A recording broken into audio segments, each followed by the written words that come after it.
Adrian Field, an expat entrepreneur who's been living in Bali for the past 4 years, but is right now in Lisbon, where I'm planning to move. So in this video today, I actually want to talk about why I've decided to move to Lisbon and all the things that I've done here in the past week that have made me fall in love with this incredible city.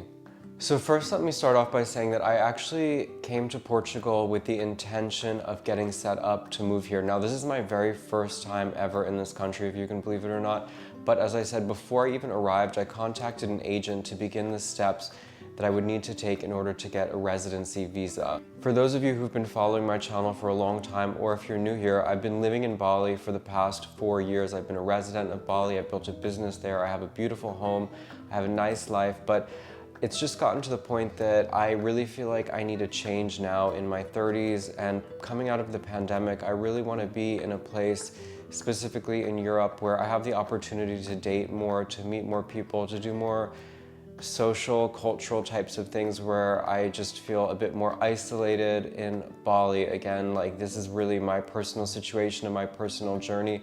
I've been an expat entrepreneur for almost a decade now. I left the United States first to move to Mexico, and then to Thailand, and then to Bali. And you know, I've kind of just been searching for my perfect home, and all of those places were really good for me at the time in my life that I lived there. And I just I'm starting to feel like I've outgrown Bali.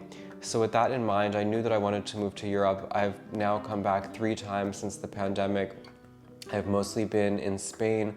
But when I started to research what were my options for residency in Europe, Portugal kind of stood out as something that would actually be a bit easier than Spain for me to meet the requirements and to get things going. And more so than that also, I just have been for a while now hearing how amazing Portugal is, how it's attracting so many digital nomads, for better or for worse, since we've seen what that has done to Bali. Again, I don't really consider myself a digital nomad. I'm really an entrepreneur. I own a business that I operate internationally. Yes, it's location independent, but I don't feel like I fit necessarily anymore the definition of a digital nomad. But be that as it may, Portugal is attracting a lot of people because they're realizing just how amazing this country is. So I want to tell you about that. I want to tell you why I've chosen Portugal, and again, just how quickly I've fallen in love with this country. So I have to say that just the very first thing about Portugal, that even though I've come in the middle of November, which is the rainy season, November and December, the rainiest months, you cannot help but be struck by how incredibly picturesque and beautiful Lisbon is. I mean, the architecture here is just absolutely on a different level. I mean, the colors, the vibrancy, the narrow streets, the cobblestones, you really feel like you're in Europe, and that is what I absolutely adore. And even though now that I'm recording this video, it's late November and today is a gray and rainy day, it's still not that cold. It's about 60 degrees Fahrenheit. Most of the days here have been somewhere in the mid 60 degrees. So I don't think, or it has not gotten so cold here that you need anything more than a jacket. You know, it's still really pleasant to walk around, and even such as Lisbon with its hills, that when you're walking up and down, you can actually get sweaty, and so you're constantly kind of putting on and taking off layers as the day goes on and the sun comes in and out. So, you know, the climate is actually a little bit like Northern California in that sense. You know, it can go from hot to cold really quickly. It can go from sunny to rainy really quickly. But again, that is this season where everybody tells me that most of the year, Lisbon just has the most incredible, perfect temperature. And that's kind of another thing, really, a motivation that I have in moving here versus Bali, is that I've never been someone who really appreciates humid tropical weather. And I mean, you would think, why are you living in Bali? Why did you live in Tulum? Clearly that's not the right climate for you. Yeah, I realize that, and that climate really saps my energy. I just find myself way more lethargic, whereas even when it's gray and rainy like this, I kind of enjoy it more than the humidity and the just constant heat of Bali, because Bali, as everybody knows, has only really 2 seasons, hot and rainy, and even when it's rainy, it's hot. So I'm really looking forward to being in a temperate climate, in a place where, again, you can just enjoy walking around. That's maybe one of even the biggest things, is the fact that it's just such a joy and a pleasure to walk around Lisbon. It's a hilly city, but it's also quite a compact city, meaning that you know, you just, everything that you look at is so beautiful here as you go on walks, and that's something that I can't do in Bali because the sidewalks, if they exist, are in an absolute state of disrepair, and it's not a walkable place. You have to be on a motorbike to go even across the street. I mean, that is the honest to God truth. So I'm really looking forward to being in a place again that has good infrastructure, and Lisbon has that for sure. So let me tell you about some of the things that I have done here over the past week that I have really enjoyed. Now, I don't come to a place as a typical tourist. Even here, I've come for probably up to 3 months, so I don't have like a checklist of things that I have to do and have to see. That's never the way that I travel. I just sort of look at things that seem interesting and kind of let things unfold, and I also sort of am led by potential dates and things like that. So one of the very first things I did was I went to a really amazing concept kind of shopping area called Embaixada, I think that's how you say it. I'm starting Portuguese classes on Monday. I haven't started yet, so my language of Portuguese is quite minimal. Anyway, this was a really incredible, I mean, gorgeous place in a like reconstructed classic building. I really don't know if I'm describing it well, so it's better to insert some video of the place here, but they have all of these small shops with local designers, and I went to one shop in particular and bought these really cool boots from a brand called Lemon Jelly, which is a Portuguese brand that uses recycled rubber, I believe, or recycled plastic, and they make really stylish boots. So really cool place. I definitely enjoyed the walk there. Another thing that I did in that same neighborhood on one of my first or second nights here was I met up with a friend and I went to see some live jazz at a place called Hot Club. And that's another thing that, oh my God, I love live jazz, live music, and the fact that there's a place here, actually several places, specifically in Lisbon, where you can go for live jazz, and then when we're talking about live music, obviously, Portugal is famous for its live fado music, so there's just so much of that cultural richness here, and that makes me so excited because Bali has just really become a lot about EDM music, a lot about partying and that kind of scene. That's not my vibe. I am more sophisticated than that, and I need to be in a place that is more culturally refined. Another cool thing that I did on Saturday was I went to El Mercado de Santa Clara. Actually, I guess it would be called O Mercado in Portuguese, de Santa Clara. And this is a flea market that happens on Saturdays and Tuesdays. And it was pretty nice weather that day, so just like kind of strolling around and taking a look at all of the random odds and ends that they had in the flea market was really nice. It reminded me of when I lived in Los Angeles and I used to go to the Fairfax flea market, and I love stuff like that. Even though I didn't buy anything, it was just nice to be in a convivial atmosphere and look at stuff and be in that neighborhood, which I believe was in outskirts of Alfama, which is supposed to be also a really cool neighborhood. I mean, pretty much every neighborhood that is in the center is cool, with maybe the exception of where I'm staying, which is called Baixa. So I'm in an Airbnb right now that I've rented until January because I didn't know anything about Lisbon when I moved in here, and it just seemed like the most central, but it's actually super, super touristic, which is kind of annoying. Like, it's impossible, or not impossible, but the closest grocery store is maybe like 10, 15 minutes away walking. So not the most livable place, but I'm in a nice Airbnb that's completely remodeled and refurbished.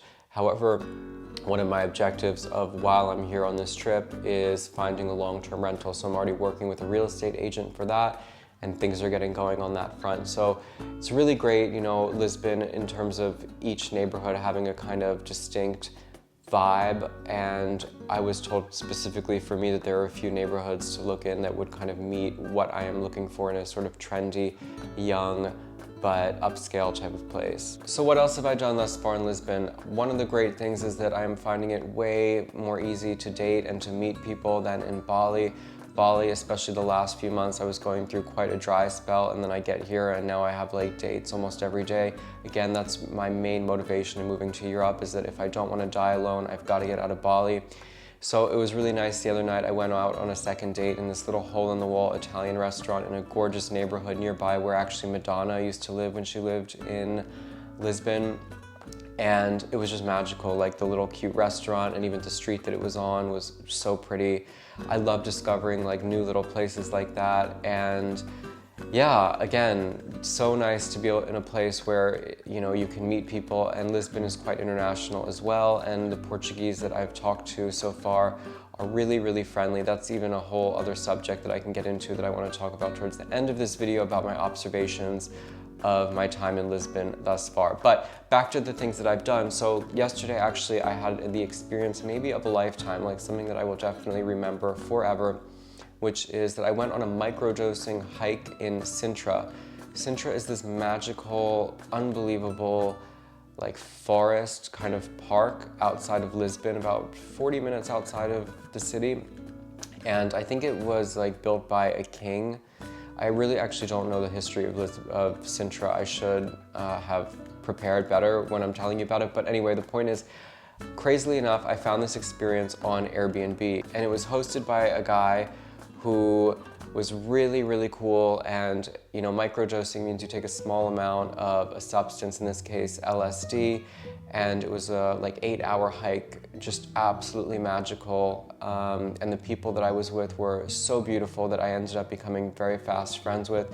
Again, like, it's amazing. These Airbnb experiences, every single one that I've ever gone on has been fantastic. I always had been a bit like skeptical about it at first, but they're really, really good. So I highly recommend not just this particular trip, this experience in Sintra for microdosing, but like pretty much any Airbnb experience when you're in a new city. If you don't know people, like, they're just really good ways to do something, do an activity and meet people, and you know, go with a local person or someone who really knows what they're doing. So other than that, here in Lisbon, I've just really been walking around, enjoying going to brunch places and shopping a little bit. I just joined a gym the other day, and I'm also kind of working on some administrative things as well that are related to me moving here, which I want to talk about right now in my observations thus far in Portugal. So the very first one leading into this is the kind of crazy bureaucracy in this country. So for example, I'm in the process of trying to open up a bank account, which is required for my residency visa application, but they want these types of documents as if I was an employee, like a pay stub or a letter from human resources, but I'm an entrepreneur. I don't have a human resources department, and I don't pay myself, you know, through like a traditional, pay stub way. So I have to kind of accumulate all of these different documents to verify my income or verify, you know, that my money is not like black money, I guess. Just a lot more due diligence than was required when, for example, I opened up a bank account in Indonesia. So I suppose that's just part of the process. But again, I think maybe you just have to be patient. That's what people say about Portugal, is like everything is beautiful here. It's great weather, nice people, but there is a lot of bureaucracy. Another thing that I have observed thus far is that Portuguese people overall are so friendly. Now, compared to Spain, where I've been spending a lot of time recently, when you go into like a restaurant and a cafe, the wait staff are really nice. Again, unlike Spain, where they tend to be a bit standoffish. So it's a really nice environment when people are just in a, you know, friendly kind of demeanor. And moreover, English is very widely spoken around Lisbon, and if it's not spoken, then Spanish is kind of a fallback. So for example, with my cleaning lady here, she only speaks Portuguese, and so I speak to her in Spanish and she speaks back to me in Portuguese, and somehow we like understand 50-50%, you know, of what each one is trying to say. So, you know, in that sense, for me, I speak, you know, English, French, Spanish, Indonesian, and I had also studied Italian. So I'm beginning Portuguese classes on Monday. I don't expect to have a hard time with it because I've already done about a month on Duolingo. And being that it is another Latin language, it's very similar to the other languages that I speak.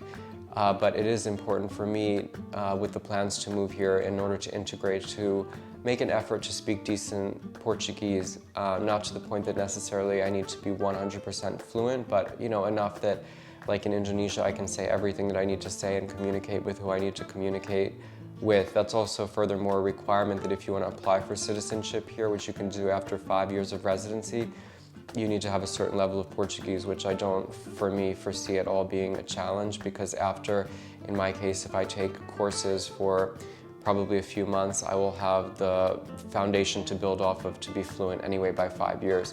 So that's actually another thing that I've done. As I said, is I signed up for language courses. I'm quite excited to start that on Monday.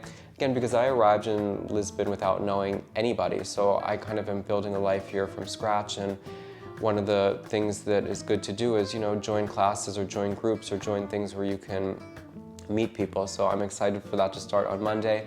And then lastly, just overall, I'm really loving Lisbon. I don't think that I expected to like it as much as I did, because to be honest, it was kind of my second choice that I really wanted to move to Madrid. I had fell in love with Spain, the moment that I got there. And that I already speak Spanish fluently, it just seemed like it made a lot more sense. But Lisbon just has this really quaint, gorgeous feel to it. And ironically, the only downside seems to be that the secret is out, and now so many people are moving here, especially older Americans on retirement visas or things like that. But whatever, I mean, it still has so much charm, and it's a really special place. So I'm so excited to begin my journey, of moving here. And it's gonna take a while, because right now I'm here on a tourist visa, trying to get the groundwork done that needs to be done. But then I will be applying for the residency visa back in Indonesia, where I'm actually resident. So that's where I have to do it, from the Portuguese embassy in Jakarta. So it's gonna be a kind of a long process, but fingers crossed, that everything will go smoothly, and then, Portugal will be my new home. So I just wanted to share this update with you, and I will have more content coming from Portugal at some point soon in the future, as I continue to explore and get to know this incredible country and the incredible city of Lisbon. So thank you guys for watching along on this video, and until the next time, take care, and I'll see you later.